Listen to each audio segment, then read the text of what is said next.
New Zealand has been experiencing rapid economic growth recently, with inflation rates expected to stay at just 1.3% in March 2015.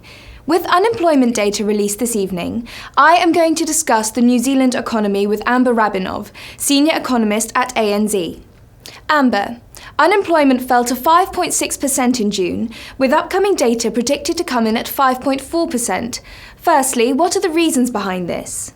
Well, tonight's data are expected to confirm the further strengthening in the labour market, and we've seen surveyed employment intentions coming off the boil a little bit compared to the start of the year, but they're still signalling solid increases in employment.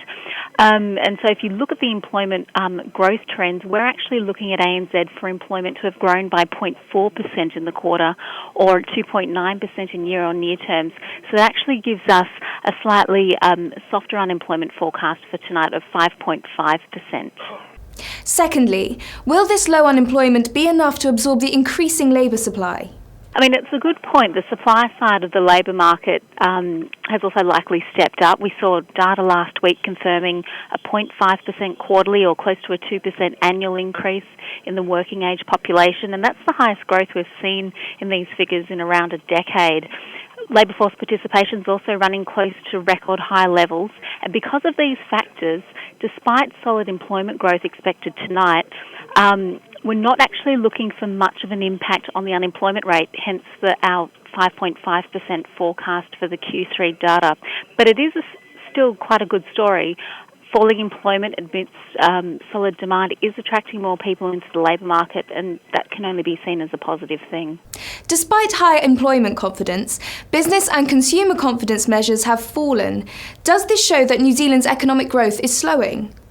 Yes, I mean, it's our view that New Zealand's growth has peaked, but that's in large part of a reflection of the maturation of the economic expansion that has been taking place over the past few years in the economy. So looking at some of the factors, the greatest boost to growth from the rebuild works following the Christchurch earthquake, that's already been reached. And the RBNZ's also deliberately tried to calm the housing market over the past year with the introduction of macroprudential rules. They've also increased interest rates by 100 basis points, so that's having an impact on tempering growth.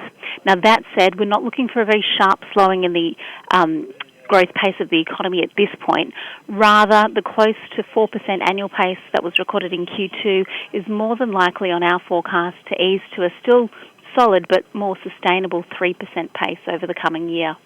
Thank you for your insights, Amber. New Zealand unemployment data is released tonight at 9:45 p.m. GMT. Goodbye.